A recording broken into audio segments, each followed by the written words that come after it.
Blog Talk Radio. Oh my God, that is so him. Did you see him? That's really Aseer, that guy right there. Yeah, that one with the feathers. Oh my God, isn't he so beautiful? He's just so dreamy, you know? And I really love being around him. He's absolutely fabulous. It's just that, every time I talk to him, he's just about this black talk, everything he says is just so black.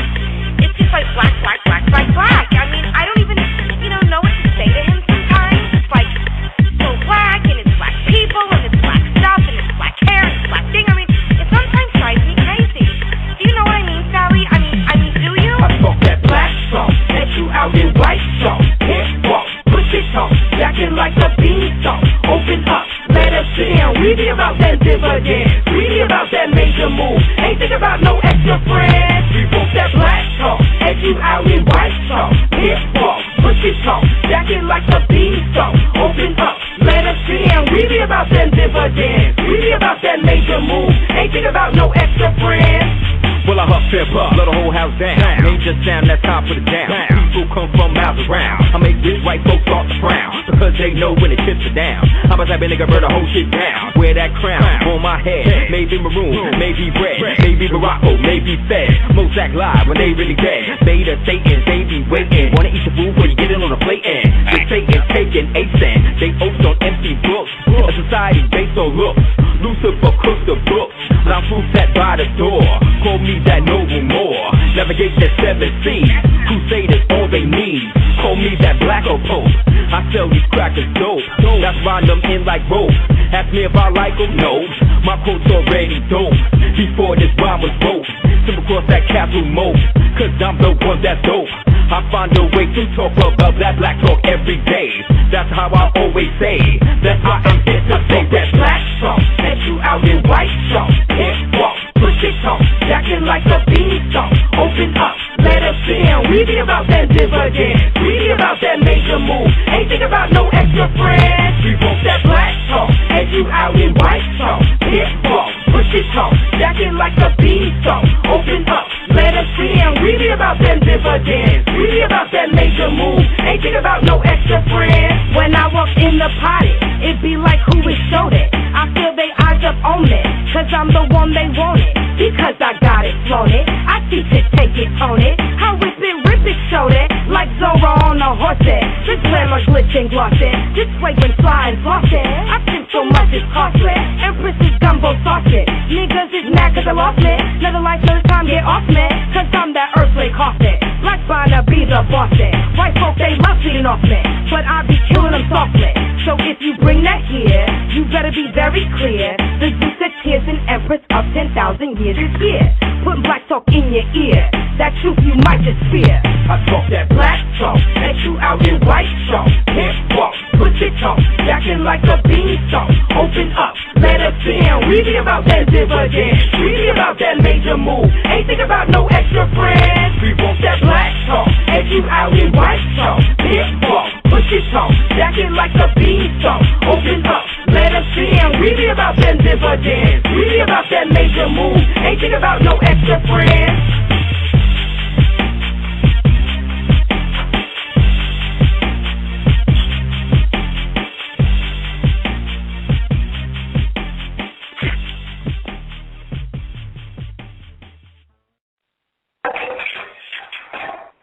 Peace, human families of the planet Earth. You are now rocking with the best. You are now tuned in to Super Heru Radio.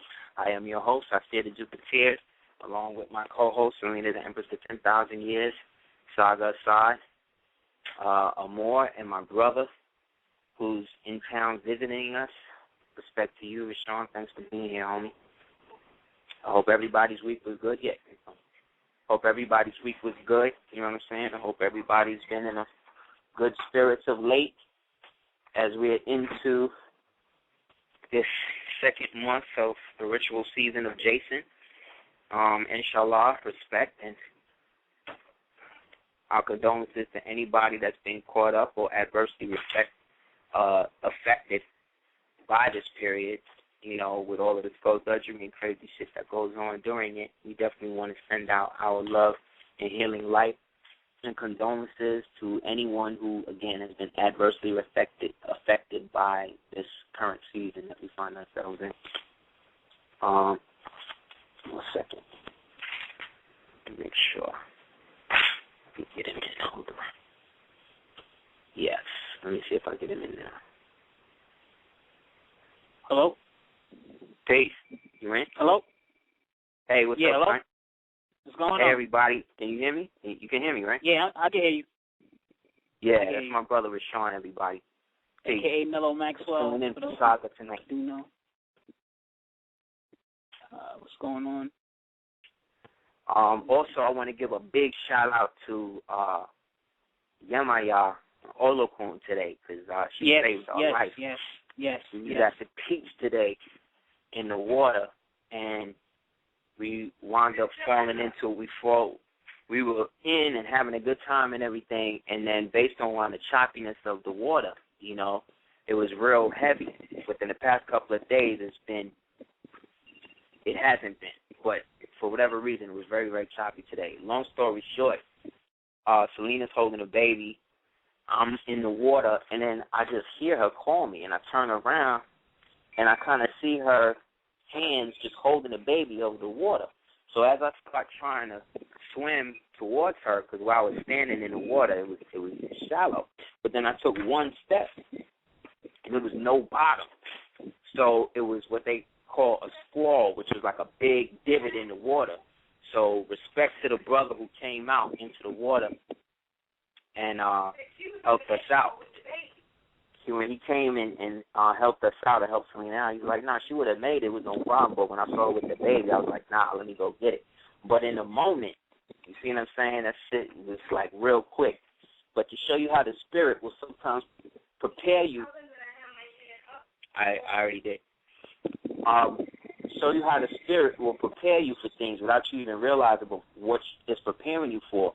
Last night, or during the day yesterday, I felt the urge to wear these beads that I got that represent Olokun, right? Who is the deep space or deep water version of Yamaya.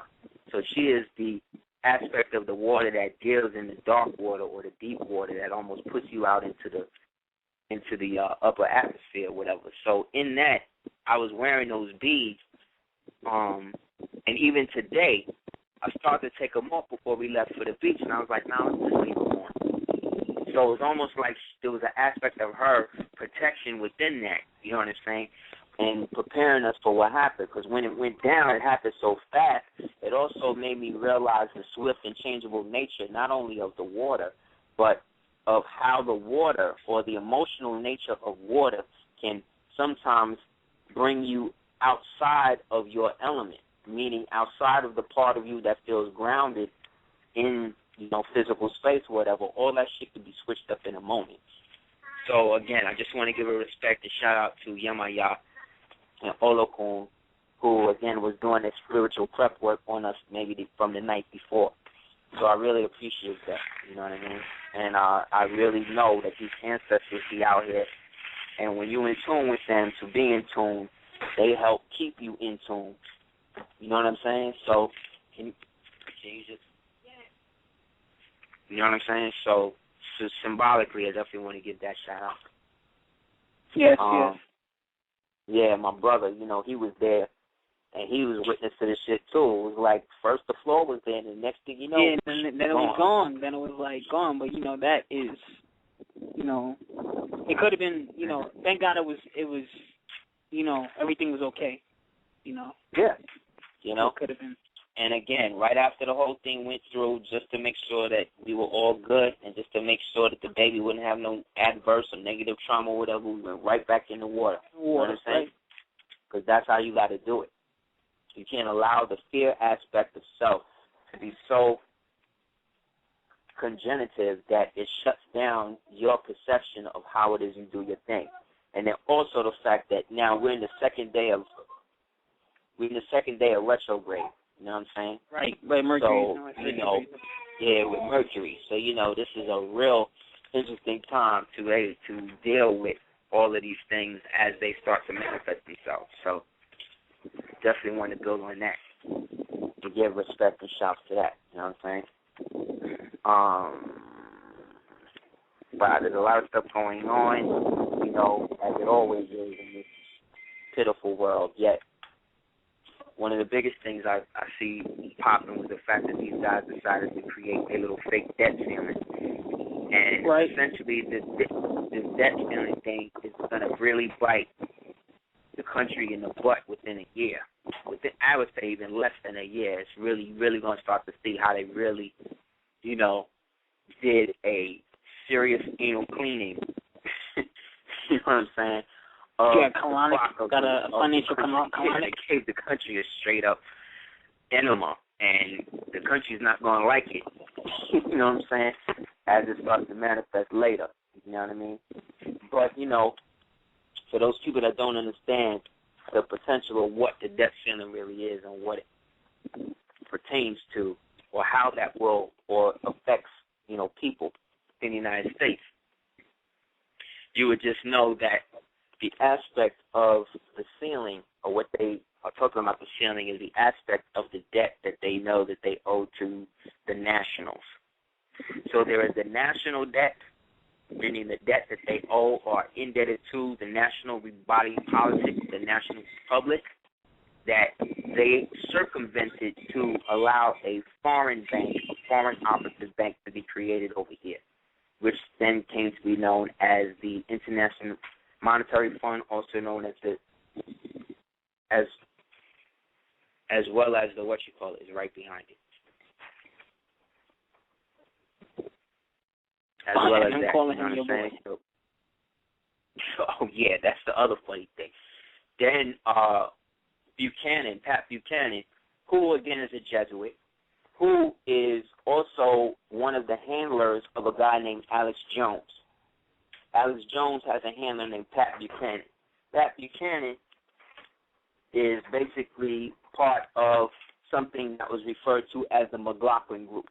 The McLaughlin Group used to be a show that used to come on TV or whatever, and it was basically based on Kyle McLaughlin, who's a real big, boorish-looking white guy who likes to scream at people the way that guy Chris Matthews screams at. No. Yeah, Chris Matthews screams at everybody. It's the same type of thing, only thing he's even more belligerent, this guy.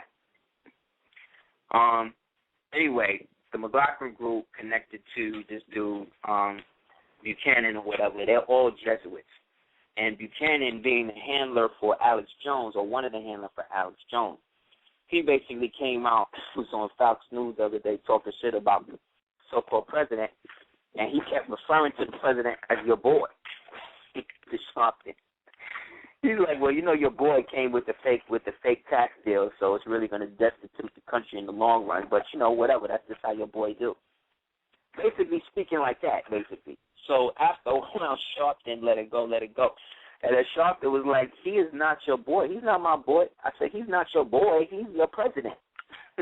He's your president, you know what I'm saying? But again, homie, let these people talk everything. Like, to be a black president, I hope that you're seeing what it really takes to be that, or to occupy that office. And the biggest requisite for the job to sit in that office is you got to let these people just run them up on you. You got to just let white folk do whatever they want to do, and that's that. So they can say whatever they want to say about you. They can shit on you, whatever. George Bush wasn't having that. He would go straight to reporters and be like, look, you asked me that again? Like, he would really be on some real, quote-unquote, nigga-ish. You know what I'm saying? But he could do that because his purpose was to, again, niggerize the Caucasian race. But this dude, Barack, his purpose is to Caucasize or Caucasianize the so-called black race.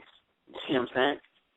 So, you know, he can, whenever he had Jay-Z or one of these people over at the White House, you got to know that he's under the utmost scrutiny. He can't really even do that openly. He got to do that on times when like ain't nobody at the White House and shit like that. Or he got to meet niggas on the outside. He can't really be down with openly black people like that because of the fact that, to keep it real, white folk expect him to fulfill their agenda.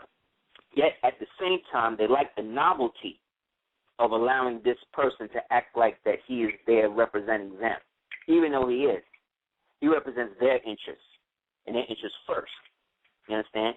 Regardless to whether or not he got Nation of Islam bodyguards, regardless to whether or not he got ex-Weatherman underground people in his cabinet, regardless to the fact that he's funded by Soros and the rest of these niggas that's terrorizing the rest of the world with chemtrails and everything else. Regardless of all of that, he has to maintain their society the way that they see fit. And that's the bottom line. So for those of us that expected him to be anything other than the puppet that, he is, you don't have nobody to blame for yourself, because he never said he was going to do anything for black people. He never said that. He never said that he was going to do anything other than go the opposite route and change how Washington does business. Has he done that? No. You know what I'm saying? Is he going to do that? No. But again, it's not about what he's going to do. It's about what he tells people he's going to do and make them feel good enough so that way they vote him in to do it. But to keep it real, they don't even count them votes that the people give. Right? So really, we're talking about, they don't even care, because a real person, a person who's in the constitutional fold, understands that voting does not do anything. Voting is for de facto people. You vote for something when you have no power, or when you are perceived to have no power. But they tell you the opposite in terms of the basic modern.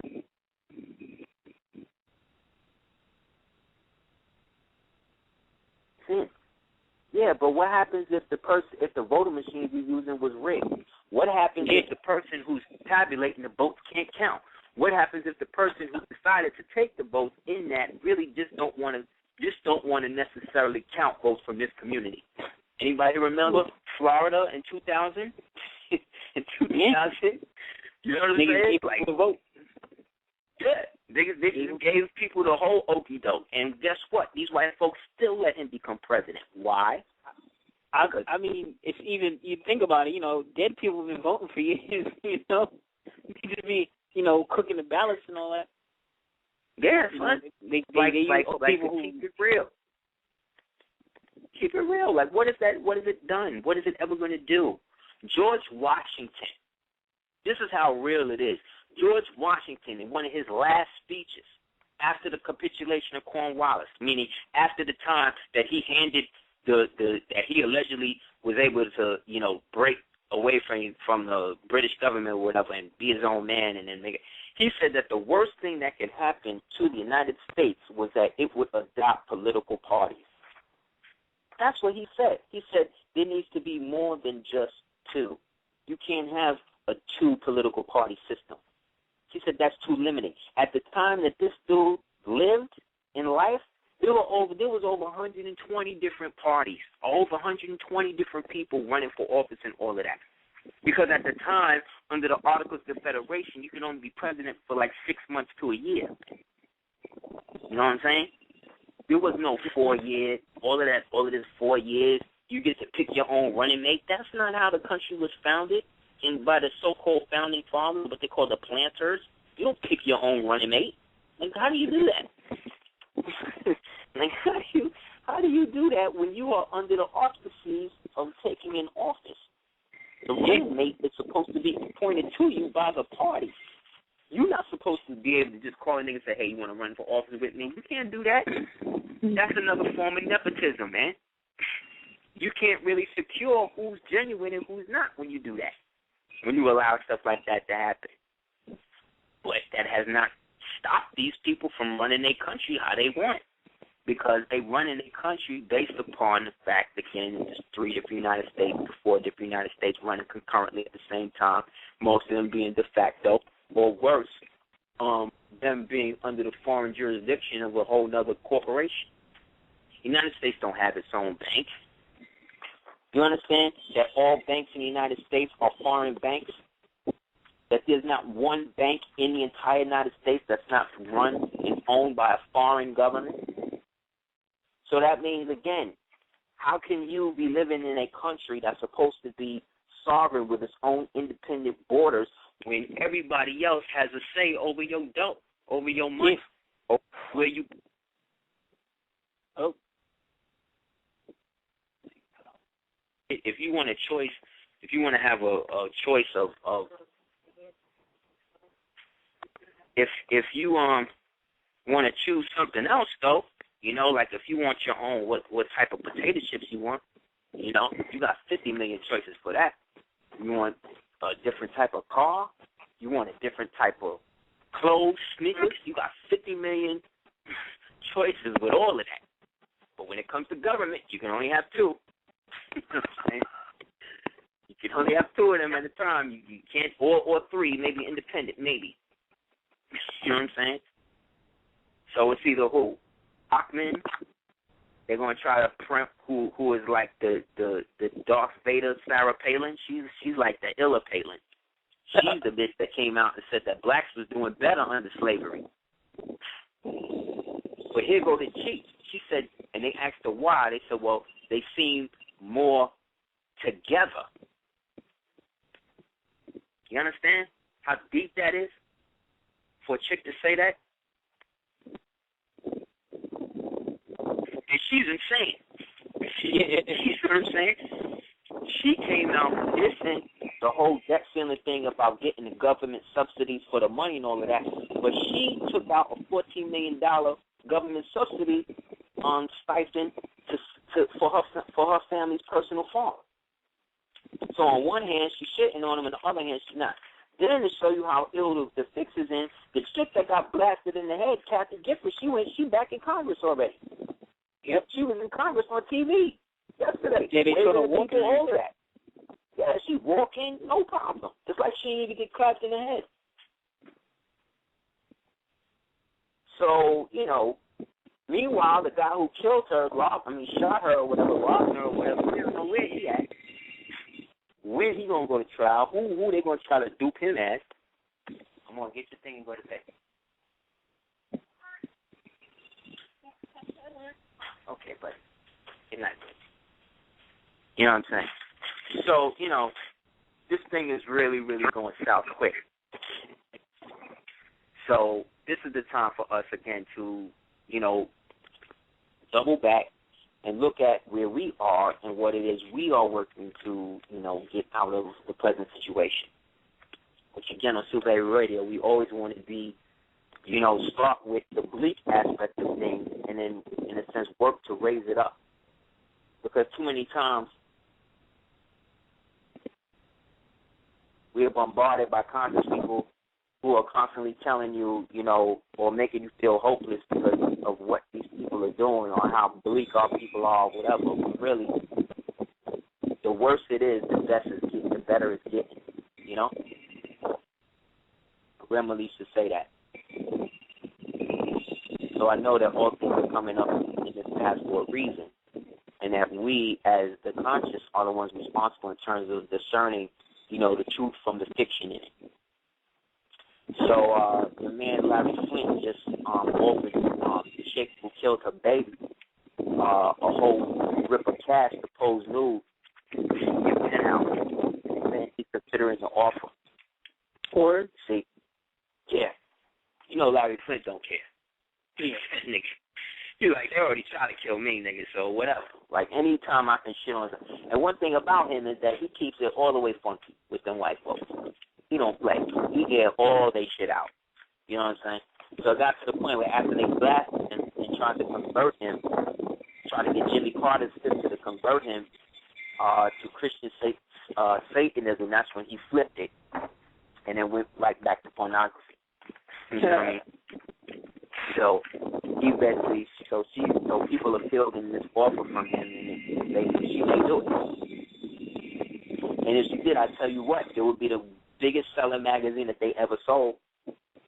I bet you. Because one thing about that dude, he know how to get his money. You know what I mean? He don't have no scruples. He don't have no scruples, so he'll do anything. You know what I mean? Niggas like and people like that, you know, they rise to the top of this society. That's where they are, you know. So, you know, everything is everything with that. They're blaming the common element for the actual they're starting to blame melanin for the fact that a lot of the compass readings and stuff that they're getting is totally off now, and that they're really scared of how this is going to affect the airline industry and all of that, because they don't really have no other means of dealing with the situation.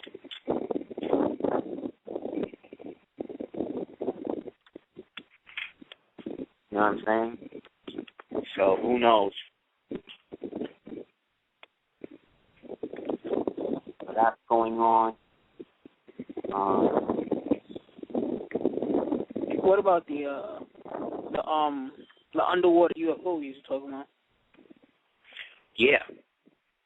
Well, I think that's kind of connected to the element thing, or at least they're working to make that connection with the element thing, due to the fact that one of the researchers who kind of leaked that they found they found a pyramid under Japan that got raised up from the earthquake. You heard about that? Nah, I didn't. When did? Just recently? Yeah. Oh, yeah, I did hear about earthquake that. They had in Fukushima. Yeah. So they just found it. So they dealing with all of that. But all of that is, I shouldn't say that. They created the situation, and now they're trying to figure it out. But see, my thing with the whole UFO thing again is the fact that most UFO stuff in our thing, if you're looking at UFOs and these things is made out of stone, these things is made out of metal, alloy, and steel, those are not the UFOs that's here for us. Right. Those are the ones that's there for them, and the ones that are basically created by the United States government in a place they refer to as Area 51. All of that UFO stuff that they talking about, if these aliens are physical, non-physical, these are quote-unquote government-sponsored aliens, okay, that are working in tandem with them. And any alien or any so-called higher technologically advanced life form that's dealing with the devil, they're dealing with these Caucasoids, you know what I'm saying? You gotta just kind of take that with a grain of salt. You can't even look at them as a higher evolved life thing, because the higher evolved a society is, meaning the more spiritual a society is, the less technologically advanced they are. Mm-hmm. This doesn't mean that then they don't use technology, and their technology is in a sense above average, but it is to say that. But can y'all hear me now? Oh, that's the wind. That's probably from Shawnee because he can't. Yeah, you know what? Sorry. You might have to go to the bathroom. All right, cool. You might have to go into the bathroom.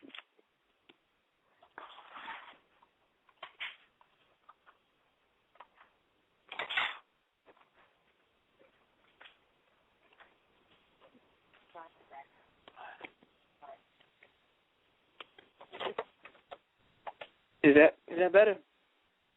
I think Hello? so. You don't hear? Yeah, I can hear you. You don't hear no reverb now, do you? No, nah. We're good. Awesome. So yeah, they're dealing with all of that.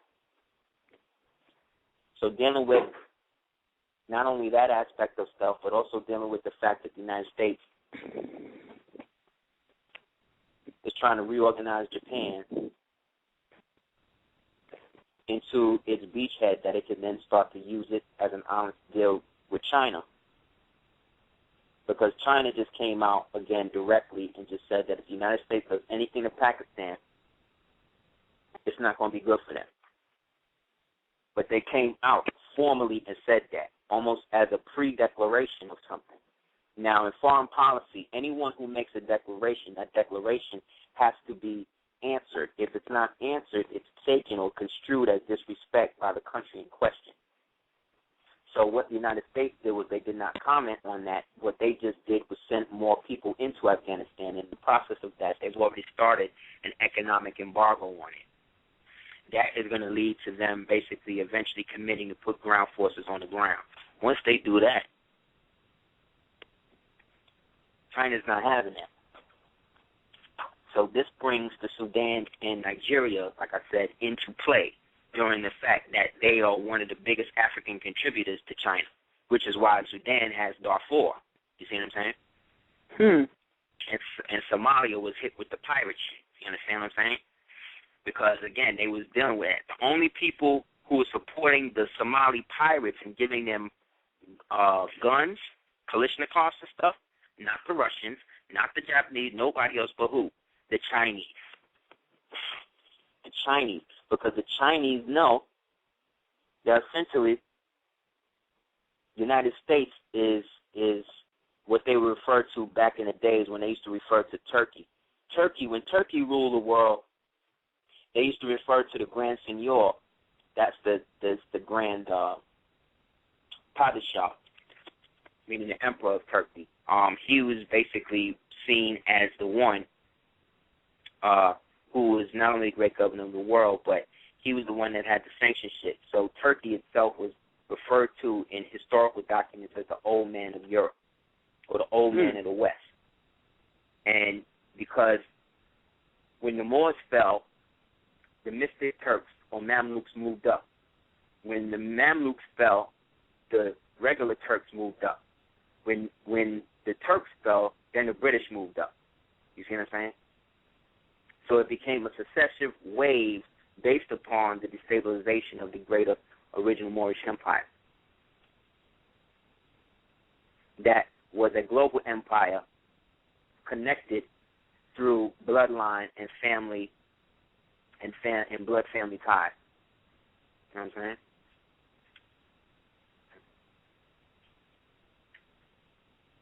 So it's pretty much a wrap in terms of what they want to do in terms of Pakistan and all of that. So, like I said, they're already on the ground trying to flip this Nigerian shit. Yeah, they're already trying to set up Nigeria to be that. They already basically took them out the war with that. The Libya thing is really going south on them. That's not really working how they planned out. Because this nigga's still there. And he mocking them now. I heard they jailed, what's his name, from Egypt. Like, they just jailed him. Yeah, they put Mubarak in jail after he got off, after he came back from, where was he at? He wasn't in Cuba. Yeah, something like that. What's his name in Cuba? Because what's his name got hit with the cancer thing, too. Yeah, Chavez, yeah. Chavez got cancer.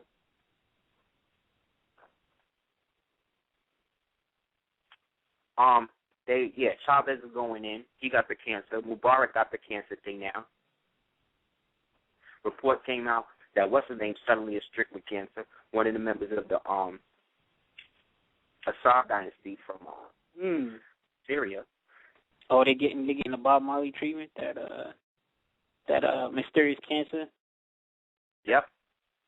Now back in the days, Pakistan, more significance came through a dude named. There's a book you can get on him. A guy named Malik. There's a book you can get called The Life and Times of Malik Ambar, Ambar. Some people books spell his name Amber. Either way, it's Amber or Ambar. And he was the Moor who basically ruled from, at the time, was Bombay, because he was the Bey. You see what I'm saying? And he ruled from that time. Bombay after the time passed, after the British came in there and did their thing, Bombay became New Delhi. And then Pakistan, again, at one time, was hooked up with Bangladesh and everything else, and then they came in there and split that up to create Pakistan. You know what I'm saying? So all of this basically is them trying to reorganize and create another map. They're trying to create another carved up map of how the USA is what it basically is going to be. This is the same thing they did during the Belgian conference in 1881. They're doing the same thing now, only thing they're using the entire world now as a reorganization map, because this was the plan. You know, the reorganization of the people of the world into the earth as a global slave colony. You know, so those of us that don't want to function on that level, you know, this is the time for us to secure and exact what it is we want. So long as we do it through the proper protocols, that makes sense to us as a nation, not necessarily specifically individualized to us as individuals. Because an individual is somebody under the jurisdiction or within the jurisdiction of a corporate city limit. Yet an individuum, UM, is somebody that cannot be altered or broken up into different capacities. You know what I'm saying? So whenever somebody is speaking on behalf or speaking from, let's say, the Vatican or something like that, or let's say in documents in which you are declaring aspects of self, you need to refer to yourself as we, the same way that they refer to, that Allah refers to himself as we in the Quran. When it says, or in the Bible, it says, we created man in our own image. Because we are one of many and all of one. But, the Pakistani history is deep when you go back to, like I said, to research Gully Campbell, who they have poets to this day that if you go to certain places in the Middle East and you'll have poets that, and you ask them to tell you a poem of Ambar, they'll go in on you. Ambar is like was a Dravidian Moor, basically. And his father was African, so-called African. So you have a lot of this intensity abound, when it pertains to all of that. Mm-hmm. So to keep up, with everything else that's happening, the United States idea is to push everybody out and to isolate China, to then make China dependent upon the Russia. So that way Russia will have to shake off, in the words of Mariah Carey, got to shake off China's advances because there won't be enough food to feed everybody. So they're trying to stall them out again. Yeah, they trying to cut off China's dependencies from foreign imports, right? So that way China has nobody to deal with but Russia, which would then force China to, in a sense, try to extend jurisdiction or whatever over Russia. You see what I'm saying? Because there's more people in China than Russia, as they say.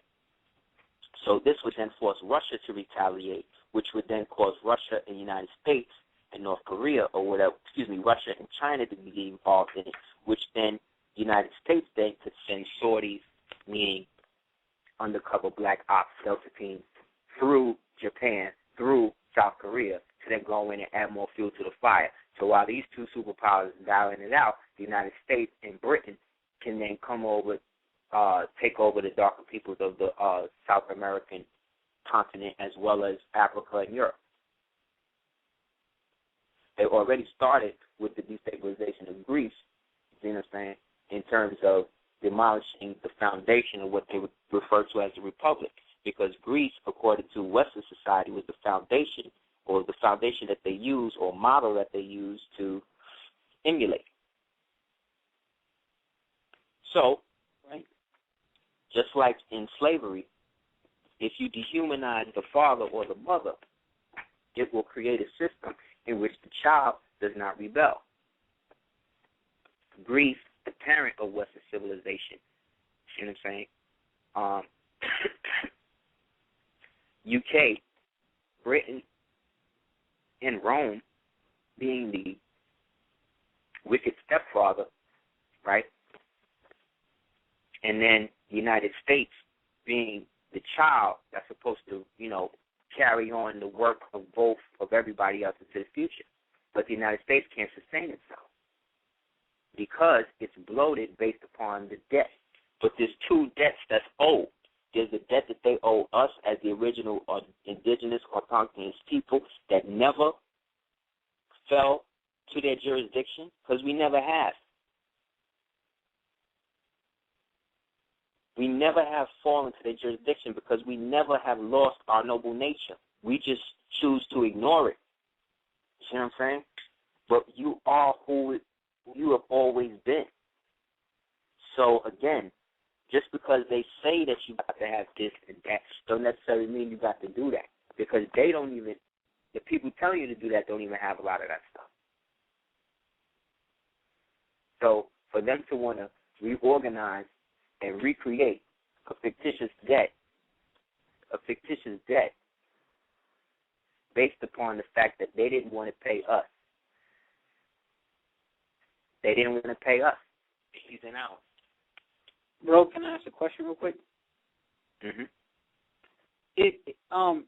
Would you say this is more like, because I be wondering about this thing, like, it seems like they keep making the same mistake, like, depending on what part of the history you think about, they were supposed to, like, get themselves civilized and cleaned up originally, and then, they didn't do that, so they stabbed us in the back or, what have you, and we were infighting, we fell out. But now it seems like the universe or what have you keeps giving them chances to, at least, like, give, like you said, give something back. Like, okay, we made mistakes, whatever. We can at least give you this one thing. We know it ain't gonna make up for the whole thing. But we could just like be like, okay, all right, we're gonna give you this one back. This important thing back, not like a superficial thing. But how come it seems like all the time they get these chances, they just like nah, we just gonna keep pushing. Well, see, that's the thing is, you're right about that.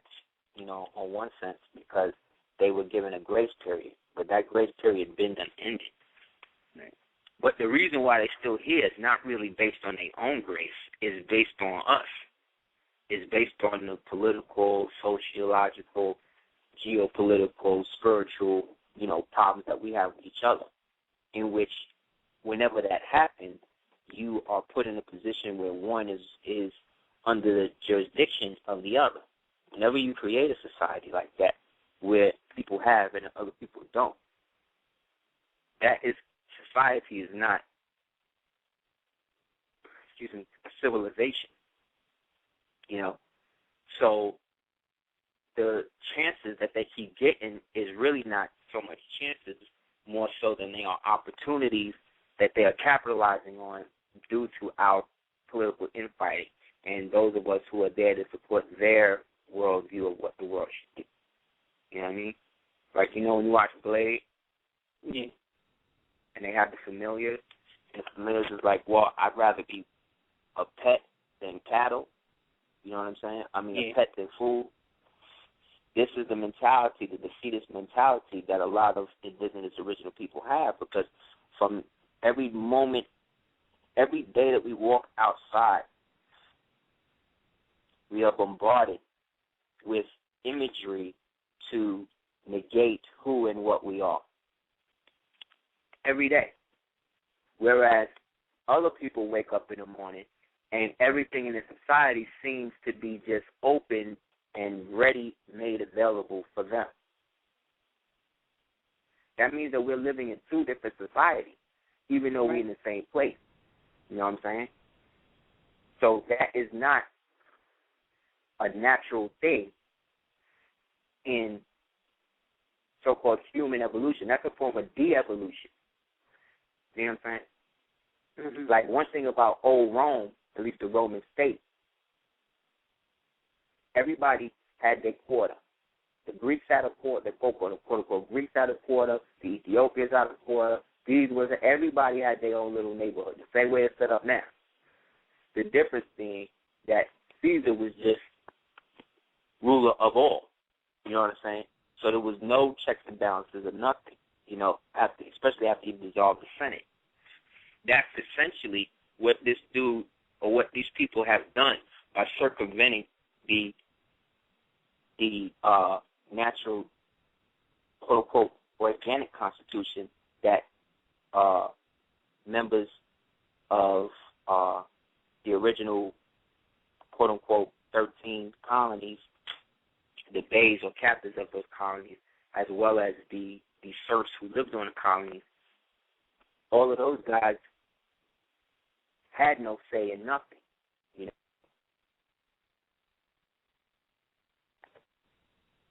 Left of the broken empire They then just renamed everything and put everything with them at the top. So this is why they could then create stories about, Egypt and stuff like that, and always start making white people dressed up with that. Because the idea now is to make everybody right. And they create Egyptology and Egyptologists in this whole sect and all of that. But all of that was started by Napoleon. When Napoleon was able to go up into Ramses' tomb when he spent the night, the same way that they say Crowley went up in Ramses' tomb and spent the night, the same way they say, what's his name did it too. They said,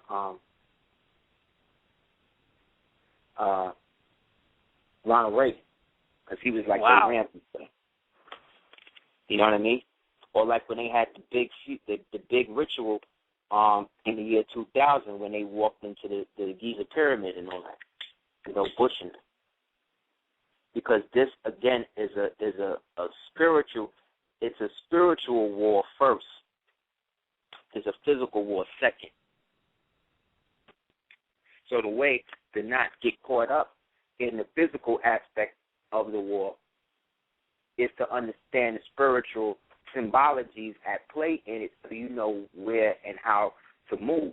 You know what I'm saying? Based upon that. So look at the ritual killing of Amy Winehouse. You know what I mean? Right. It's no different than the ritual killing of Brittany Murphy. All we with Brittany Murphy, they killed her in the tub, right? They found her dead in the tub in real life. Then the advertisement for the movie for Bandit is her dead in the tub. Nobody thought that was distasteful because nobody could say nothing because she was already chosen for that. The question be, do these people understand that? Like that whole 27 Club shit. That's all part of how they maintain their society. This is part of Western society.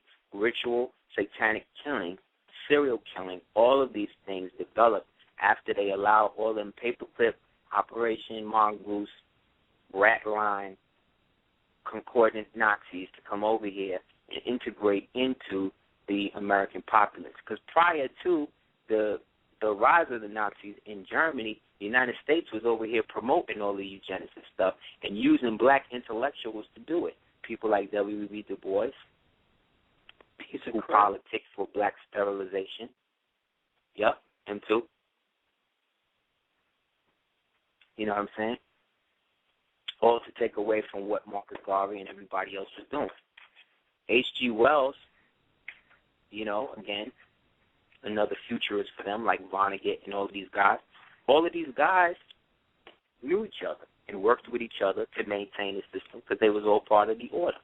And then you have black people who were in their orders, who at the very top of those orders were taking orders, you know what I'm saying, from their white brothers. And it's like that to this day. You understand? And that is the problem, you know what I'm saying, with the craft as it stands. It's got to go through another purging, the way they went through it with the ancients and the moderns. Because the reason why we're in it today is because of the fact that the Freemasonic movement was about creating dualistic societies, whereas Islamic society is just in the open. You know what I mean? Go ahead. Do you think, wondering, get to a point, I remember you were saying now that, a couple of shows back, you were talking about people becoming the best us we can be, trying to strive, to be, take things personally, not be, so caught up in everything, and how everything keeps trying to pull us back into the physical or what have you. I wanted to know, that notion of some kind of noble pursuit. Do you think that these folks, I probably asked you before, but did these folks ever get tired of, I don't want to say being bad, but doing the wrong thing, because to some degree, you're maintaining the society, and you think, oh, you know, well, I'm doing it for me, but like, it's like you said before. You said that when the elections, you said the people, you know, they know that they're doing wrong, and they subsist off like there's some people who subsist off of like, you know, like the bad things happening to children and things like that. Do you think that they're like I guess it goes back to the question of giving it something back. Like when, like, do you grow a conscience? Do you ever? Can people ever get like well? You know, I don't know. Do you think? I mean, No, I think it's just a natural progression in the rise and demise of, you know, the spirit of man and the soul of woman. You know, it's a perpetual thing that either you get caught. It was like the thing today in the water. So it was like the ground was there under our feet, and then in a second it was gone. It was like a big hole. But the funny thing is, you would think that this would be further out. This was closer to the shore. You see what I'm saying? So again, the perception was one. But the funny thing about that too is that we never really be on that side anyway. We were just swimming that way just because, you know, that's where the current was taking us. But we didn't really do the knowledge. But usually we stay, you know, fixed within a certain place. But then there was a new energy today, you know. So, you know, you go with it. But in going with it, you do the knowledge that there's also other forces at play too, you know. So I equate that to the same thing with doing the knowledge or getting knowledge at this time, is that, you know, you could be building on things and thinking things is one way and thinking that the people around you is this way, and then something can happen and it can just overnight just totally alter your perception of that, which in a negative will make you doubt yourself, to be like, well, damn, how come, what's up with me? Why would I want to be around somebody like that, whatever? But you got to remember, you have people, if they don't think that what they are is evil, then they're not. Okay. You see what I'm saying? That's why we can like people in movies that's bad, like Darth Vader or Hannibal Lecter or something. Like, these are horrible people. These are people who kill babies and eat people and all of that. But there's something civilized about them. You see what I'm saying? Or there's something else about them that makes them intriguing. You see what I'm saying? Like Doom. Right. Or any good villain in a story. Any good villain or any good bad guy is going to be something that you like the Joker. Well, Heath Ledger's Joker, as opposed to Jack Nicholson's Joker. Heath Ledger's Joker was more for this generation. You see what I'm saying? More conviction. Right. To the point he played that shit so well, he ain't never gonna play nothing again. That's like in the movie Once Upon a Time in Mexico, when Johnny Depp sat down with the dude and said, "Yo, this pork is so good that I'm gonna go in the kitchen and shoot the cook," because he'll probably never be able to make something this beautiful again. And that's the psychology. To the point in that movie, he was wearing a CIA shirt in the movie, walking down the street in Mexico, showing you how oblivious people are, the Mexican people are, to who is really deteriorating their country. With a white man could walk down the street with a CIA shirt on. You know what I'm saying? Killing people, broad daylight, all of that.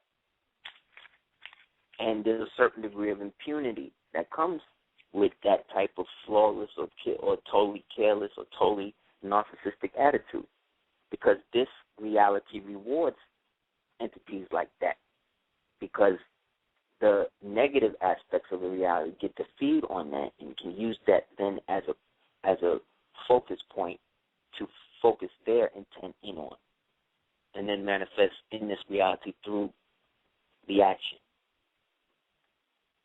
I see. You know, so people are always going to be people. They're always going to disappoint you. They're always going to do things that are not, you know, whatever. But if you're so invested, you know what I'm saying? And I'm not talking about like real, like intermediate relationships. I'm talking about like I mean, long-standing relationships. We're talking about, like, real basic intermediate stuff. Like, when you just getting to know somebody, you can't just thrust everything you are on them. You got to work to know them. But knowing them may not be 3 months. It may be 3 years. Right. It may be 30 years. You can't. That means that then you can't really put no time limit on that. You just got to be in it while you're in it and deal with that. And then the time becomes the experience that is then translated into either the flourish of the action or the negation of the action. But all of it is moving. All of it is motion. Because if it's not, it's stagnant and it's dead. So it's not the big things that fuck relationships up. It's the small things. You know? It's not the shallowness far out that you got to worry about sometimes. It's the shallowness that's right close to the shore. You know what I'm saying? Right. That's there that you got to peep before you could even get to that. So a lot of these experiences that we go through with these people be practiced. It be spiritual practice. You can't have a direct experience with this person or tell this devil what you want. How you want to deal with the Andromedan devils, or you know what I mean? Mm-hmm. Or the phantasmagorias that exist around Rigel and Arcturus. You're not going to be able to deal with all of that. People don't even know whether or not they believe in ghosts or not. You know what I'm saying? Yet still they make movies about it. See? And movies, again, are, movie theaters are the new libraries. You know what I'm saying? And the library, your home library nowadays, or most modern people's home library, they'll have bookcases, but they won't really have books. They'll have a couple of books on the coffee table, but then their library will be nothing but DVDs. And they're about to try to make them obsolete. So with this new establishment, or what they're referring to as New Columbia, you go online and look it up, where New Columbia is and what it is, you'll see that it's working to terraform the country into another alternate version of itself. So right when they were supposed to pay us our due, and we were supposed to get all the money back from what happened to us during the quote-unquote intermittent conflict period, of 350 years, from, let's say, 1492 to 1776, and then from 1776 to 1864, and then from 1864 to 1933, and then from 1933 to 1955. You're dealing with the sudden rise of Western civilization, and the perpetual decline of it based upon it having to use subterfuge to keep itself in play, meaning that in order for them, Western society, to flourish, they have to destabilize every other society in the world and make those societies chemically dependent upon the United States, which, by definition and legal determination, does not exist. You know what I'm saying? Yeah. Does not exist in its original organic state that is predicated upon the original nationals of the Republic being repaid the debt that they acknowledged in a document referred to as House Joint Resolution 75, in which they talk about, in Article 4, they talk about the service we provided in allowing certain Moors to become Americans. Therefore, the basis of what's keeping everybody enslaved is taxes. They gave the corporation and banks total tax freedom and abatement, meaning that they don't have to pay no tax. Anything. Understand? They don't have to pay no tax on nothing, regardless to how much money they have made. Or that was part of the stimulus deal that nobody read. And they don't have to tell them where and how they gave the money. They just always was doing little news clips, rubbing it in everybody's face. Yeah, they got bonuses. Yeah, they got $1 million bonus. This one just bought a plane. This one just bought an island. Like they were bugging when they was all supposed to be hung from the rafters.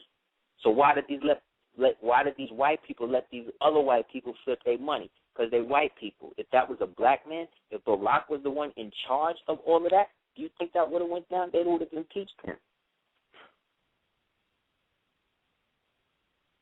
And then, but no. With this situation, they created a situation where they don't have to pay the tax. So therefore, the tax burden falls on the people. The people have to pay the tax. But the taxes is what's keeping people enslaved. Remember, they fought a war to not pay taxes. At a time, though, when you read the records of the day, the Boston Gazette or the Boston Globe, that I think that was the name of it back in the day, they were talking about how a lot of the taxes were being rescinded due to the negotiations that were being made between the Continental Congress and the Moors of the so-called Confederacy and the Britannic Majesty that they refer to as King George. It was the Freemasons, the newly raised up Freemasons, who said, well, if they make a deal with them directly, then we may just be slaves again.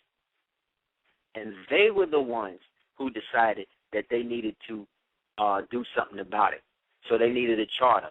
So the only charter that they knew that they could use to verify and validate them was the one that they heard about through Prince Hall or Ben Bay in the form of the African Large 459.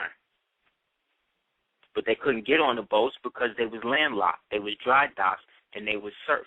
So they had to hook up with the Moors, who allowed them to dress them up as Indians as a ritual, and then act like they was throwing tea over the boat when they really down there looking for the charter to give them a validation to then allow the somewhat annexed into the American Republic that up until then they had been restricted from. You know?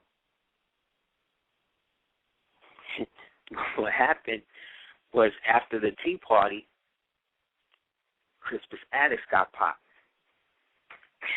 You see what I'm saying? Yeah. Because he was a tall Negro there. Yeah. And Crispus Attucks was from Mali. You know really? what I'm saying? And he came, he got money. He came from money. You know? Some people say he didn't exist, that he was just another version of whatever, but there was a guy named Crispus Attucks that existed or was listed to be a resident of Maryland, whose port of call, port of origin was Mali. So whether he from there or born there, he was a black man, so I assume he was from Mali. So in the process of that, him getting popped caused a great thing, because that's a free Moor. That's a free Moor who is not a part of the whole revolution like that, but is sticking up for his slave, maybe. You know what? We don't really know what was going on, but you know he got popped by another black man who was a redcoat. Right? And once he gets popped in that, this now becomes an international incident because he falls under the protection of the Treaty of Marrakesh. Well, no, he falls under the Treaty of the Soon as You're Free Moor Act, but then he also falls under the international treaty that him as a Moor, especially the Moor on the high seas, is under the protection of, you know. But then he's now shot by the Britannic Majesty, which then makes, I guess, the great governor of the world, who at the time was a man named Muhammad ibn Abdullah, peace be upon him, he decided, well, I'm going to allow these dudes and support these dudes over here because of the fact that this is now the conflict now being drawn out. But what's happening behind the scenes is that the newly raised up Freemasons and their direct worshipful masters are trying to craft a situation where they can eventually set up a federal republic, which then they can use to facilitate their ascendancy into the world stage, to break away from the corrupt, decaying, and declining global Moorish empire that is now being broken up into different empires, dominions, and kingdoms, which then become nations, countries, and states, which then became sub-nations, sub-states, and corporations, which now have become technocracies, plutocracies, right, and totalitarian society based on Nazism, based on the fact that the president's father, the president's cousin, they say that George Bush's cousin, right, said his cousin, meaning somebody in his family, helped fund the Nazis and was brought up on charges for it and was almost thrown in jail for it if it was for the fact that the prosecutor who was in charge of the case wound up mysteriously dying in a car accident. The Boston Breaks? The Boston Breaks. Boston Breaks. They hit him with the Boston Breaks, and that was a wrap. And that stalled the whole thing, and eventually they pleaded it out and paid a little fine, and then it became a known thing that all of these Nazi things could come from Argentina, could come from Brazil, can come from everywhere else that they fled to, and then find work in the United States government. We just watching X-Men with that, United Magneto was States government. Say again? We just watching X-Men with that, Magneto was killing them Nazis in Argentina? That's right. That's right. And even Magneto, who then is Malcolm X. So now we talk about Malcolm X. And now whenever you see Magneto, you got to know that that's really Malcolm X. Because when you see the interview that Stan Lee talked about, he said that Charles Xavier was based on King and Magneto was based on Malcolm X. So whatever you see Magneto doing, that's what Malcolm X would do.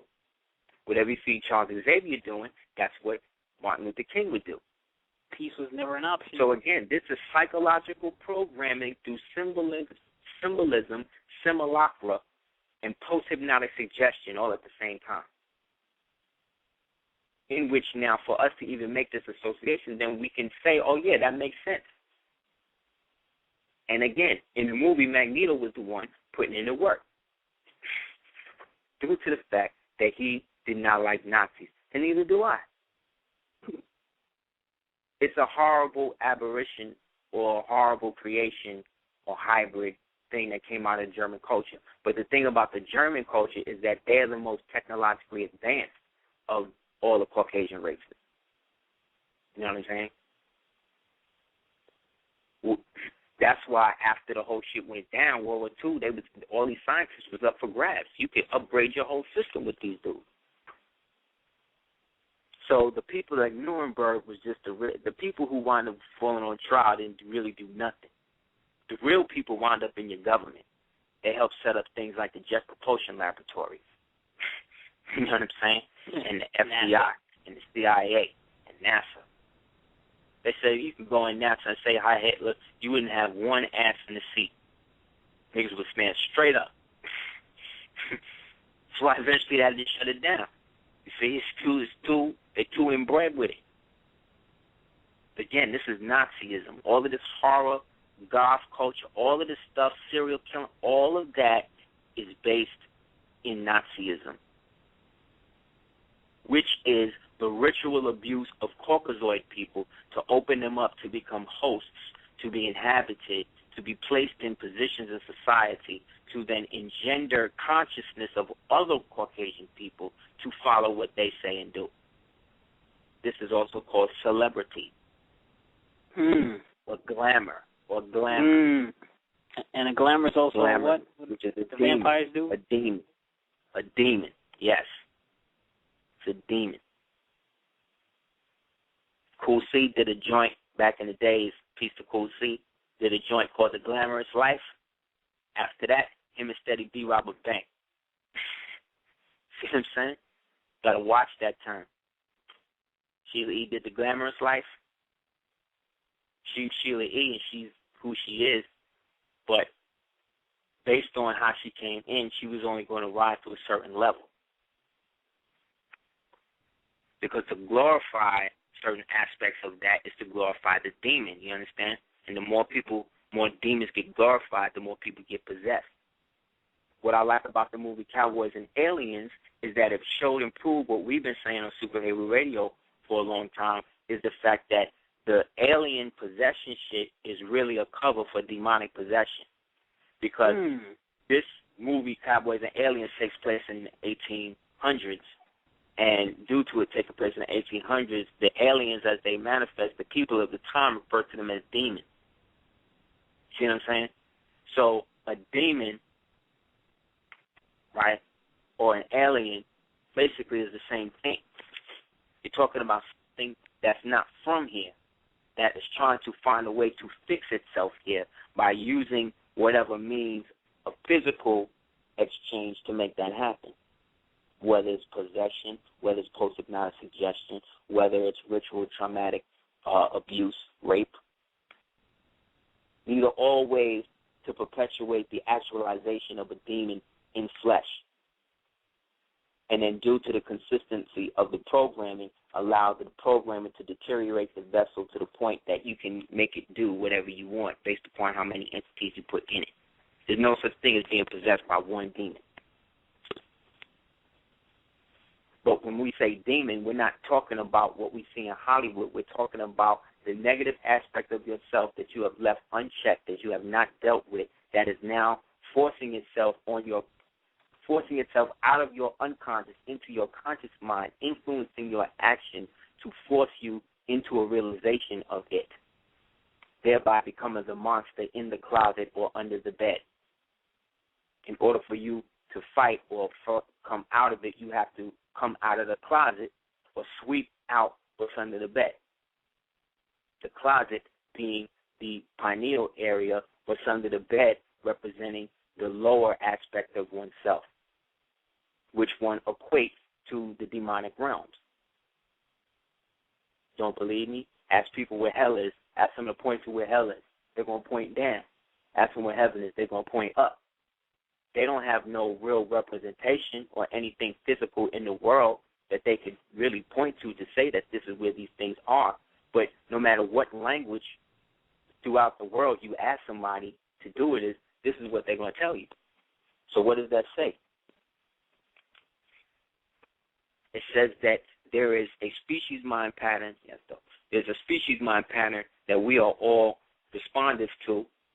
And then within that species mind pattern, there's an individual mind pattern that everybody else is, that only some people are tuned into. So only some people know what it's like to roll your weed and then don't know where your lighter is. Right? That experience. Only some people know what it's like to be in a car accident and survive it. You see what I'm saying? These are individual places, but for every one of those experiences, there's a group species mind pattern that you commingle energy with to find deeper and more ways to deal with it.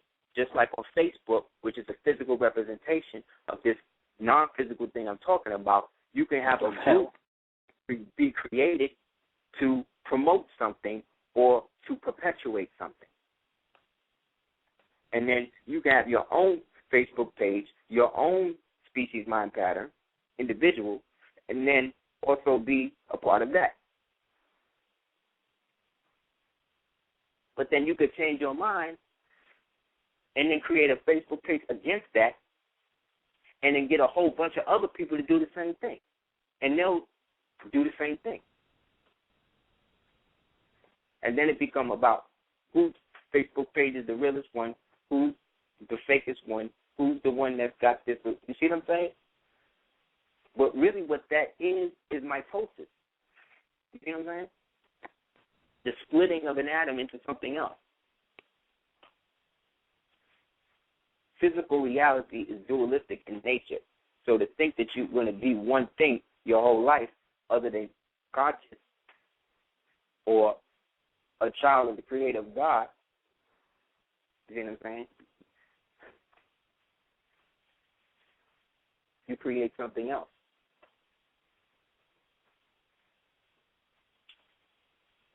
So it depends.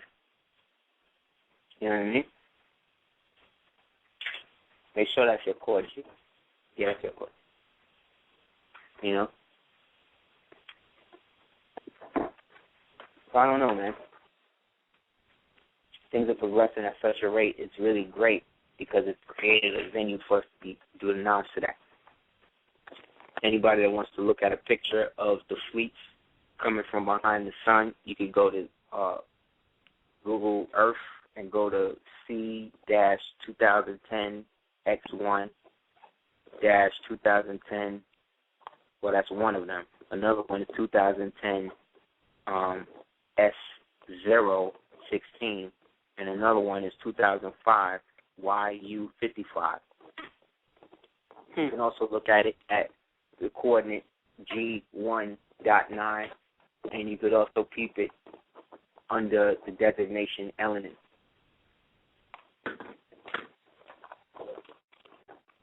Even for the fleets? Yeah. This is the chart of position. This is also why they're increasing the whole nuclear thing, why they're trying to increase the whole inner Earth thing and all of that. They're about to come out with another big archaeological find within another 2-3 months, and it's going to shock the world, and it's going to allow them to inundate more rhetoric, but it's going to have the reverse effect.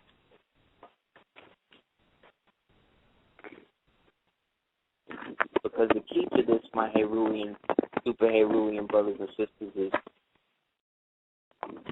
the perspective. Looking at somebody as already winning allows you to win that much quicker, because that means you've already won. The visualization of the winning means that you won. The physical representation of that is just the afterbirth. The training, the drive, the seeing yourself winning every day has nothing to do with you. It is the actual outcome. It means you've already done it because you put yourself on a journey to get there. The journey is more important than the goal. The goal is already there. We've already won. We are already living the lives that we want to live or supposed to live. We just haven't caught up with that aspect of ourselves yet, maybe physically. But then again, look around you. The fact that you're in the consciousness as to the level that you are has allowed you to see and do things that most don't. Therefore, as isolating as it is, it's very liberating at the same time, because it takes you out of the confines of what people's expectations are. But all expectations are really that you impose on other people are just more changed. You know what I mean?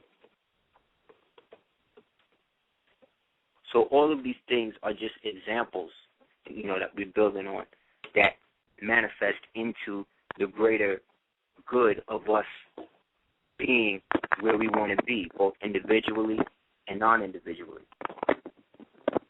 Yeah. So, it all evens out. I heard there's some Amish people suing TSA for taking a picture. And they're about to get their money, too. Which means if they win, that's a shoe-in for everybody.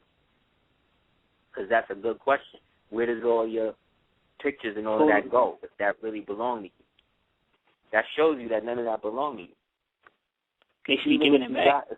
Even if you've got a security agreement, it should be so that those of us that have those things should be able to walk past all that shit.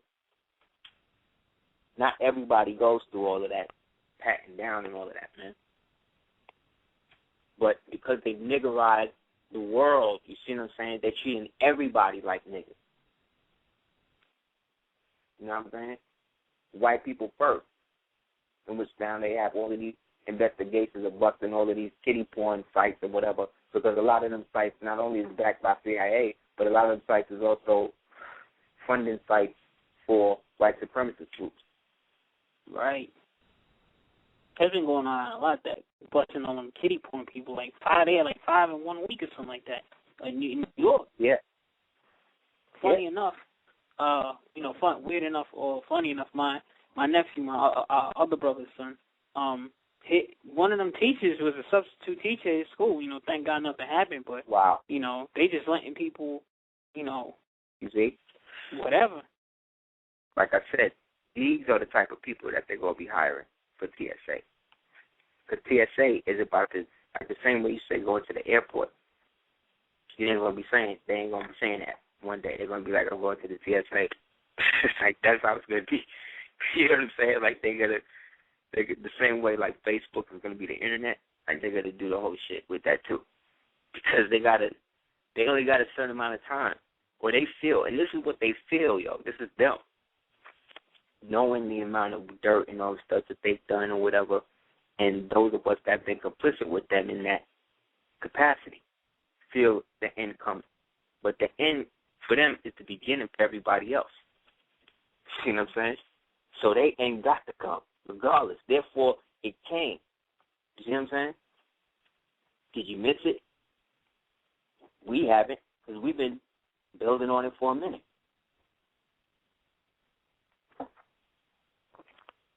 So, back in the days, in the old days in the Middle East, what they call the Middle East and all of that, which is the Middle Africa, which, again, what is that?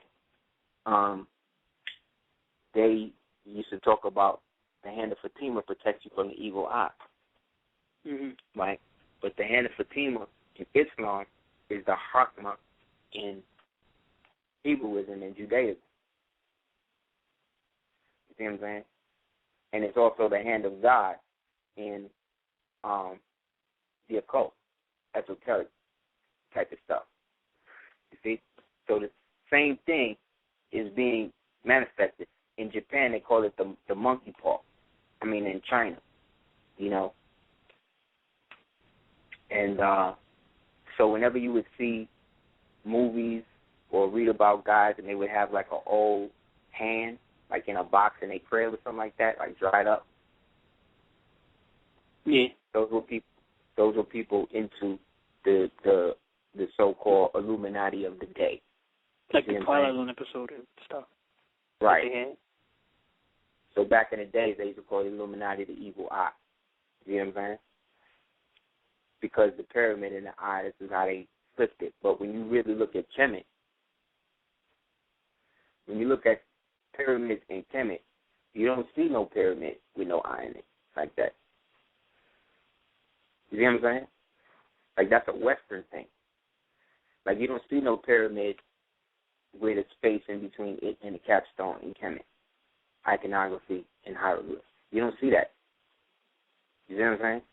That came after the quote unquote Freemasons or Freedmasons or Freedmore sons or Freed made sons, see, came in to perpetual title of the decaying empire. It's to be read about in thousands of books. You know what I'm saying? But to tell you the truth, I'm tired of just always talking about, books and all of that. Because in the end, the point of the whole thing is the whole Yaqub and Esau thing was about the switching of the birthright, which means that it's an aspect of law. You know what I mean? So the Amish people, for instance, is using the Bible, just like I said on the show. They're using a verse from the Bible to say that it's illegal for the devil, which is the system, to take their picture, because that forces them to infringe upon their right of religious freedom, making it a religious thing. You see? So if this thing go to trial and the government blow trial, that's going to be a wrap. That's a precedent now that everybody can use to basically say that you can't take that. And then the Bible could be, that verse now becomes the establishing fact. You see, because of the judge, you can't outrule the Bible as a judge. You can say it's inadmissible, but how can you say that if the basis of my inquiry or the basis of my argument or controversy is the fact that you are infringing upon it? So it's the Bible plus the constitutional relevance. You know?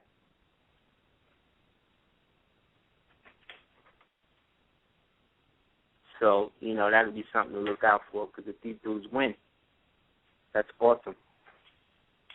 Yeah. That's why, if you notice, they would do movies here and there with, like, little Amish characters that was on some crazy, like, materialist shit. Like that movie with Seth Green, Sex Drive, with the donut. And Seth Green was an Amish dude who knew how to fix they Dodge Charger. And he was, like, real, like, hip, like, but he was an Amish dude, you know what I'm saying? Yeah. So this is them, again, including the Amish community in their rhetoric. Kind of like those shows they got now, like Amish in the City and all that other stuff. Like they take those kids out of like they take the kids out of Amish country and let them like live in New York City like for free for like a month or whatever. See, I didn't even know about that show. See, that's what I'm talking about. See, that's like way out the blue. Why the Amish so important now? Why you banging on them? You know what I'm saying? Because they flipping this Jesus shit on these dudes, and it's interfering with the ecclesiastical ties that they got with the Vatican. Because, see, if it comes out in open court that they all function under the Pope, see, that's a problem. That's a problem. But, however, all roads do lead to Rome, you know what I mean? So they are definitely in their position to exploit the situation. So case in point, they're going to do it with the sex trafficking shit.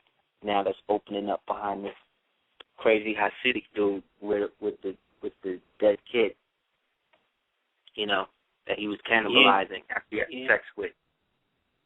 So they digging up his backyard, and they doing the retrace, and they find that he got connections to Israel and people in Israel specifically. And they also have ties to people in Bangkok, and you know what's up with that. So that's the whole Eastern ring within itself. And all of that money is black money that goes into CIA shit, you see what I'm saying, that they then use to exploit over us. So this is all a cyclical aspect of their country that everybody is okay with, and that's the problem. Like, every movie they show you that the government is killing people, torturing people, raping people, framing people, burning people, imprisoning people. The government is never really the good guy. Kicking the good people out, you know what I'm saying, honoring them in the end, but like hating on them for the whole movie. The government is never the good guy, or they're totally totalitarian, some futuristic, dystopian, Stygian type of, technocracy where there's really no human thought and somebody has to rebel, and it's like a constant, barrage of the government is bigger than you, you're weak, it's like, come on, man, it's like, and they're okay with it, they're okay, they're okay, and that's not cool, It's not cool. But this shows you that this is the basis, again, of how their society functions. So the idea that our society has to be outside of that has now become controversial amongst black people, because black people get money with white people now. You see what I'm saying? And that's the bottom line. Every song that comes out, every word that comes out of baby's mouth is money. Every word that comes out of Lil Wayne's mouth. And I'm just using these people because these people have more direct influence over like people like my child and whatever. And I'm not saying like they have influence like my son is going to grow to be Lil Wayne. No. It's the fact that if my son is playing at this little kid's house and this little kid is into Lil Wayne like that, you know what I'm saying? My son is just turned 3. He may emulate that. You understand? I have no control over that other than not letting him play with that little boy. But then if I don't do that, then I'm isolated. You see? This is the problem with how society works. Because with every move you make, it seems like there's another move. It's like, oh, you're doing this, there's that. See what I'm saying? And then everything in the United States is, oh, you're doing that, jail. You're doing that, jail. You're doing that, jail. It's like everything is jail. You see? That's not a society. But black folk is supporting that shit. You see? White folk is definitely supporting that shit. They would rather, you understand? They would rather be in a position to feel like they're superior to everybody and be broke. You see what I'm saying? And just let everybody have money. Because there's a feeling within all of them, and I'm being general now, there's a feeling in all of them where they feel like there's not enough. You understand? There's not enough for everybody. And even if you're New Age, liberated, integrated, amalgamated, hybridated into original black people culture, that's great, man. And I'm not trying to make fun of that.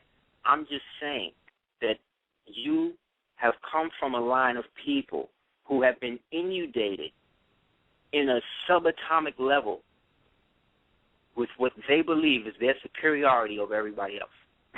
And that's just how it is. I see it in the playground. I see it with my son in the playground. You can't tell me that this is not it.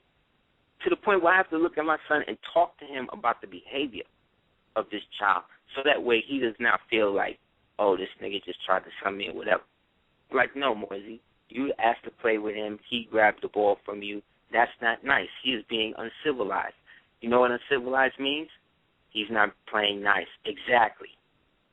You see what I'm saying? Because I've equated civilization with playing nice. You understand? So on a basic level now, he is understanding as a child that it's about being nice. In order to build a civilization, you have to play nice. And playing nice means what? You share. And this is what I mean about simplicity, yo. It's not so much about working to get them to see things a certain way. It's knowing that they already see things, how they're going to see things. You just got to kind of like provide the right lens for them to see the shit through, and then that's that. And then at 18, they on their own. It's on their own volition to do what they're supposed to do. And it's our job to get them to the point where they're equally balanced enough to be able to handle what they're going to have to deal with as a black man or a black woman in the United States. Despite a black president, despite black congressmen, despite the rise of black millionaires, black mayors, that shit, none of that shit is helping us. None of that shit is helping black people. Tell me how Oprah is helping me when I see black homeless people on a corner singing better than anybody else. So what now? I got to get a video camera and videotape them and then say, hey, Oprah, here's these guys. I see them in the corner of Collins and blah, blah, blah. You know, give them a shot on your show. What kind of shit is that, man? But you telling me you helping people. But you setting up rape camps in South Africa. And I'm just using her as an example. I'm just using all of this as a basic example of how ludicrous the whole shit is. And I'm not talking about the rapper. You see how specific I have to be with shit now? Like, this is what I'm saying. This is what I'm saying, son. This is what I'm saying. This shit is sad, son. And we, you know, and you gotta really, you know, you gotta keep a light heart, son. Because these people, you cannot allow yourself to get the nails and nail yourself up on the cross for these people. You gotta be able to give that to the people who deserve that, man. If somebody is treating you wrongly, that's not the person who should be getting the benefit of the doubt. No matter how long you've known them, no matter how long how much stuff they've bought you, no matter how many years y'all been in the lease together. You understand what I'm saying? Like it's a basic thing. Mm-hmm. And if we can't get the basic shit, that's what I'm saying, the basic shit together, I don't really see, you know, it like that. But at this point, I don't have to. That's also the freedom that we have. All you got to do is keep doing the knowledge how you doing it, because it's getting you somewhere. To the point that we can get to a place in the future where we could all look at each other and be like, oh, yeah, this is the day that it all went down. And this is why I didn't go out that night. This is why I didn't go out with that girl. This is why I didn't sleep with that guy. This is why, you see what I'm saying? It all begins to click in, because the more you start to, the space between the 2% and the 98% of the brain begins to be sliced away at and opened up, the more you start to put together all of the shit that you lived from all the lifetimes to that point. That's what the movie Limitless was about. It was ingesting pineal glands. Those were bleached pineal glands or human adrenal glands. There's a book written by Hunter Thompson called Fear and Loathing. Yep. And he talks about them eating human black people's pineal glands and hymens and all of that shit, man. This is, again, part of Western culture. This satiated activity led to the birth of people like what they refer to as Jack the Ripper, you see, which was the Dr. Edward, and anybody else, any other Masonic brother that wanted to experience what it would be like to kill a whore. So I don't consider myself a brother of people like that. I'm not in the same craft as people like that. I'm not forced to acknowledge or oblige anyone like that, no matter what sign they flash, unless they are willing to show and prove and admit that the original man and original woman is God in some form or fashion. I'm not saying you got to come out and say that, but you got to show me that in some way. But I don't wear that on my face like this is what you got to do to be. No, because I'm going to treat you with the level of dignity and respect that I'm supposed to treat any sentient being. I treat animals with the same respect. I treat trees with the same respect. You know what I'm saying? Like real shit. I'm working to treat every organism as an equal in my life. So if we go to the beach and then we give these crows food now, my son has a relationship with these birds. These birds don't be on the beach till he comes. It'd be a whole flock of crows. It'd be a whole thing of seagulls. It's like one of them see him, and it's like they all come through. And we don't even be having bread sometimes. That's what I'm saying. And I know it's not. I know I'm not seeing this. I know I'm not creating this to justify some, you see what I'm saying, ideal of black nationalism. You know how they talk on CNN and Fox and all that, or how they will talk, you know, when our shit blow up.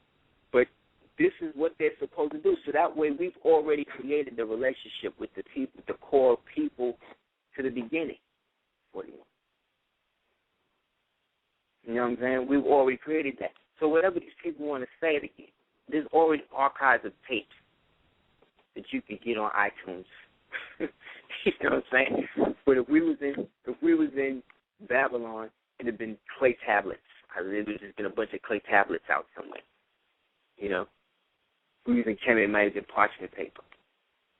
If we was in the trust field, we might have put it in a bottle and threw it in the Mediterranean. Because we did all of that. That's what I'm trying to say.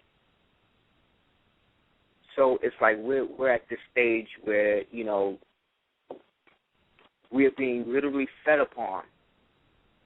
And they got into the fact that the Jewish police of Crown Heights, in a way, are complicit in the fact that because they have their autonomous police force that they use to intimidate and prey on black people in the community, that they would get reports of rape and stuff by young Jewish women by rabbis and all of that, that they're just finding out about. But this is not being reported because they protect their community, which is regardless of how depraved, deranged, sick, satanic, Zionistic, whatever they are, that's their right in their society to do that to their people if that's what they want to do.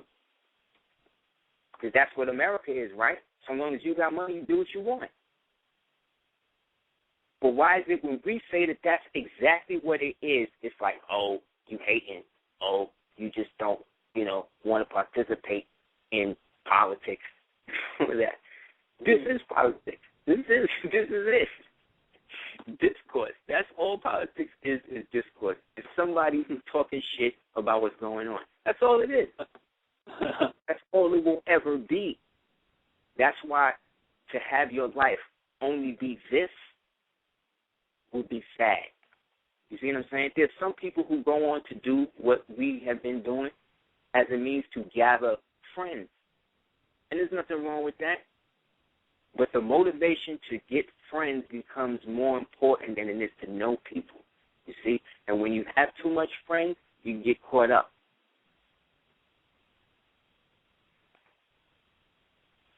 And this is the cycle, again, a symptom of the overall cancer of Western society that's eroding at the fabric of the human psyche. Making everybody sick. And due to globalization, it's polluted everything. Say that again. I'm sorry. I said no. It's making everybody sick. Yeah, literally.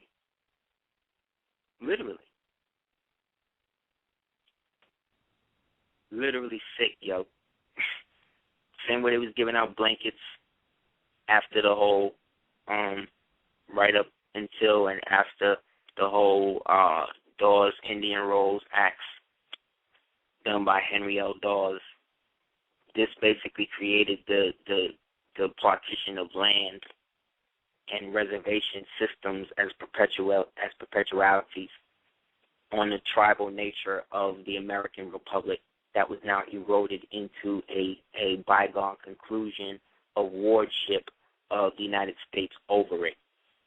And the only way now you can be sovereign now is to have your casino. So now the casino white Indians, devil Indians, the red devil white Indians who own the casinos now, these niggas is now kicking out all of the people out of the tribes now. Like if you too dark, you out, because they're getting more and more people from Europe and stuff, and they want to perpetuate a world where there's really no black people other than to help.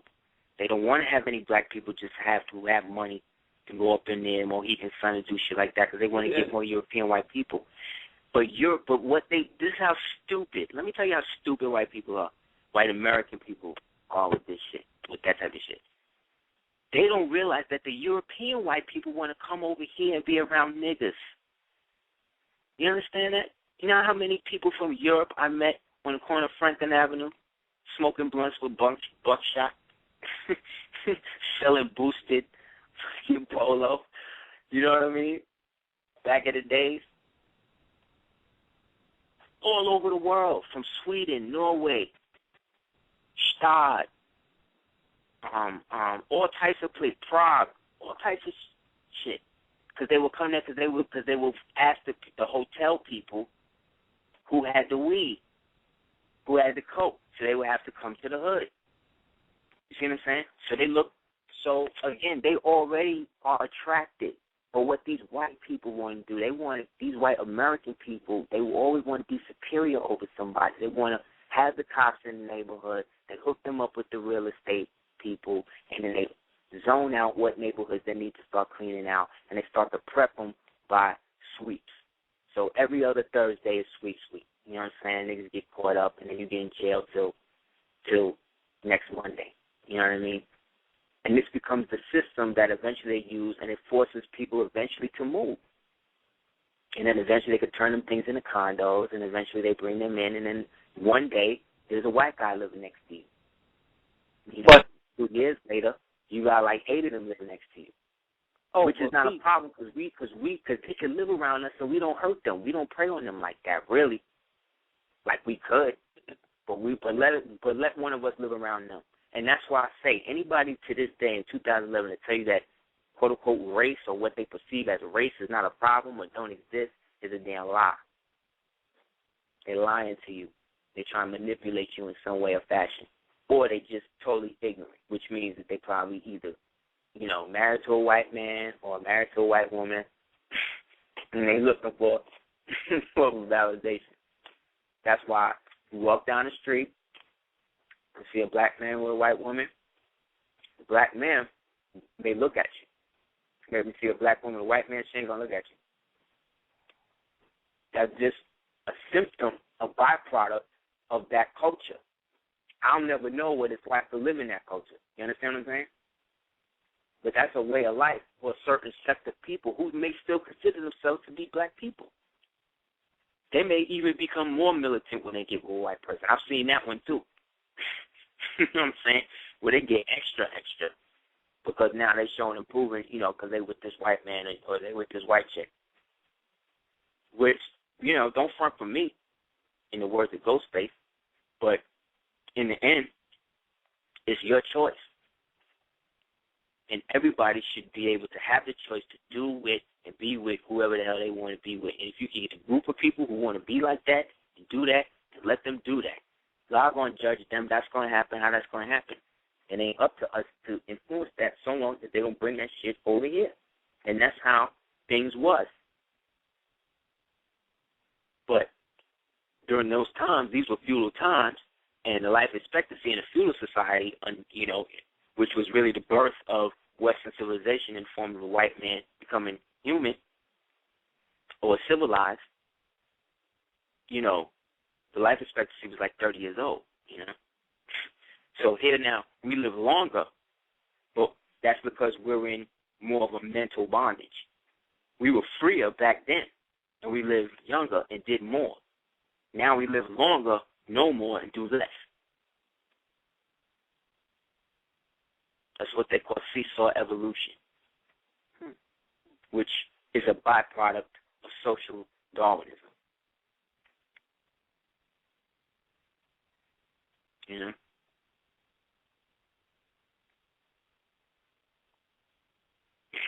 This Rockefeller and them used to hire Teddy Roosevelt and Daniel Boone and, well, Daniel Boone descendants and them, but Daniel Boone and them, Davy Crockett and these people, these were known Moor killers because they was descended from the El Cid faction that was trained to dehumanize and kill Moors. You know what I'm saying? Jesuits. So he would employ these dudes to come in and kill the Osage in particular due to the fact that they wasn't having it with none of them. They didn't side with any tribe or nation that fucked with the white man, and they didn't fuck with the white man, period. And so they, in a sense, had to be broken. So in the process of that, they hired these so-called frontiersmen, pioneers, the people you see in the Western movies. They hired them to go and kill all of the natives and all of these people. Hold on, everyone. Yeah. They had a situation where they created a perpetual reality of them creating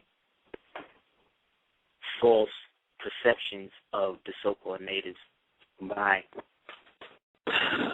creating an alternate version of themselves, by painting themselves up the same way they did in the Tea Party to create a situation where they now had to employ the use of trickery to dehumanize the people through things like the Wild West show and the Annie Oakley and Wild Bill Hickok. You can get a book called Blacking Up by a guy named Toll, T-O-L-L.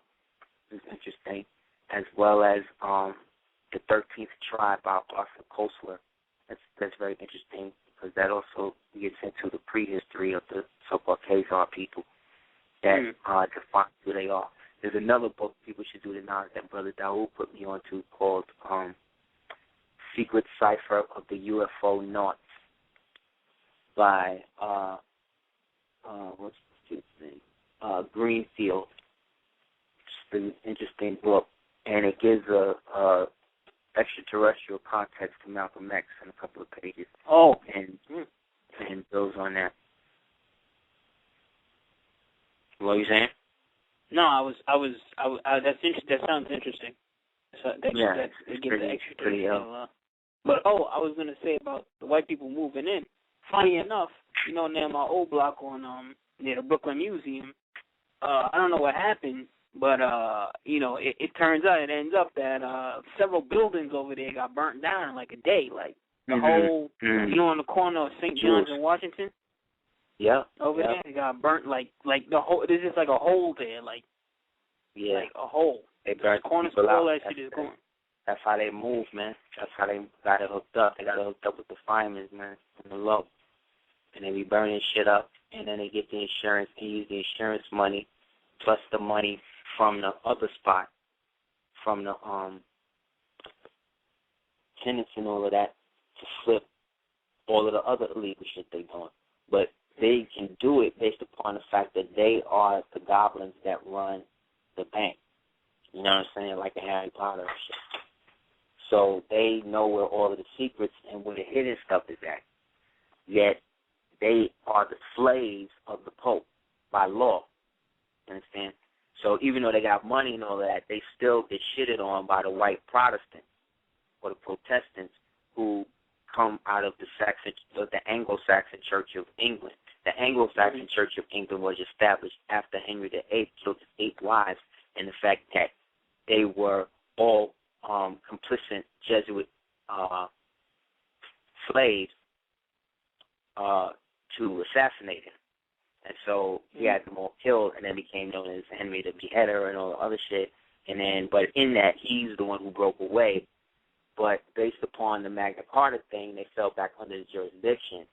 So once the Saxons got overthrown by the Anglo-Saxons, meaning the white serfdom, who adopted the culture and then moved up to force these ones out, the original people who were Pictish, Scottish, or whatever, they got moved out and then got labeled Egyptians, which then evolved into Gypsies. See what I'm saying? And then from Gypsies, it evolved into Romany once they became amalgamated with all of the Eastern European people displaced through World War I and the Crimean War. You see? So all the original people is being thrown all over, and the designation is falling under them. So it's no coincidence that on January 1st, 1861, in America, Abraham Lincoln puts out his Emancipation Proclamation, and then on January 1st, 1861, in Russia, the Tsar puts out a declaration freeing the serfs. See what I'm saying? And then the serfs, because now at this time, the Emancipation Proclamation, we're supposed to get all the money back from the federal government. The federal government is supposed to come in and pay for everything,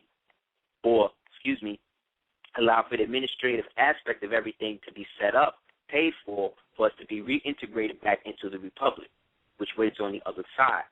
But what happened was the administration, which was the so-called white Freemasonic Brotherhood, white albino brotherhood, white albino reptilian brotherhood, decided that it was going to perpetuate itself because we were never going to free them. But when I say we, I'm not talking about all of us. I'm talking about those of us that was involved with them through Masonic ritual. You understand what I'm saying? And the descendants of those people who perpetuate the ritual. You see? Directly or indirectly. And it's not by chance. You see what I'm saying? Because there's nothing that you can't really learn on your own. There's nothing that you can't really learn or that you're supposed to learn in the grand lodge that we call Earth. See what I'm saying? The physical one that's created is just created. It's an artifice and a symbol created for those people with no higher pineal function. So for us to emulate that symbol through that higher function is, on one level, humble, shows the humbleness of the person, yet it also shows the naivete and gullibility of the person as well. But this is not to say that people who go through that are gullible or naive. You see what I'm saying?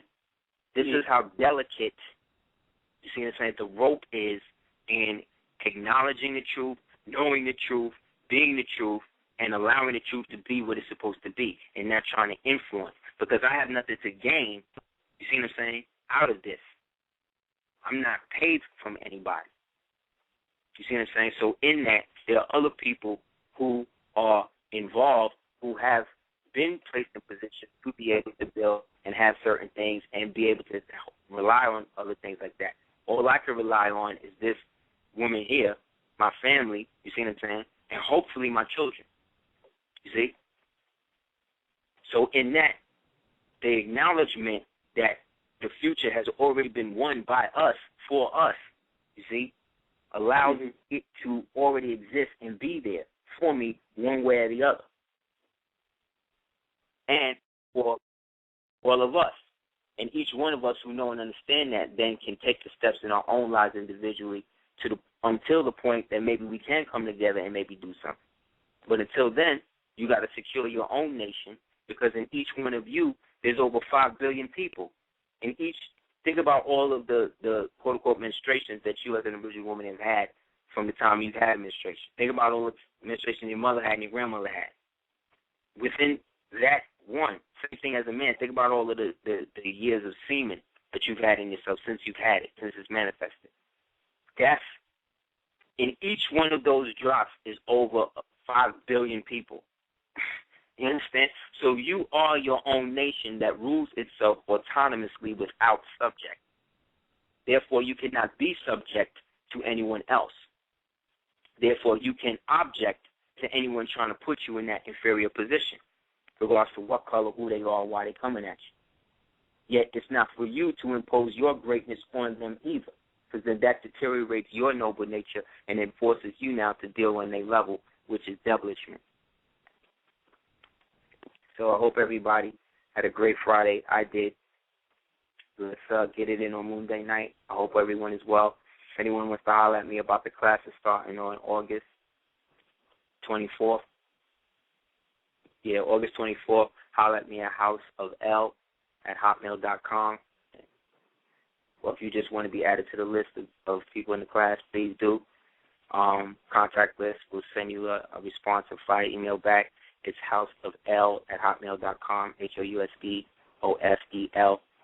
Also check out all of our stuff that we have on our website at www.Aseer, thedukeoftears.com. Also, you can check the archives on Super Heru Radio here on Blog Talk, as well as everyone else. Thank you again to Yemayah, Olokun, all of the ancient gods and goddesses, ancestors that have protected us daily and brought us to a new form of consciousness and a new being. Thank you, everyone, for participating in our discourse and holding it down with us. Thank you, Rashawn, for coming through. Thank you for having me. Definitely, hold it up. Thank you to all of the supporters and everybody that's emailed. Please bear with me. I'm going to get you back soon. And, you can check out our album on iTunes. It's called The Birth Record, BIRTH Record on iTunes. And thank you for anybody that's purchased one of the songs or all of them. We really appreciate it. And inshallah, look out for the DS418.com coming soon. And thank you for the people who have pre-ordered. We on it. We almost got it where it needs to be. So we're going to have the website, and you'll get the advanced orders of the ebook probably first. And then we'll hit you with the real joint. So thank you for bearing with us and allowing us our great system. Also, thank you for all of those who contributed to help get us where we are today in that past, present, and future. And, again, man, bless all of those who don't have a voice to say it. Happy birthday, Amor. His birthday was on the 3rd. That was peace. And, I think is it the 4th? The 5th? Oh, yeah, that nigga birthday was yesterday. But, happy birthday to those people who have had birthdays. And Leo, in the second month of Jason, and inshallah we'll make it into the 3rd. So with that, we say peace.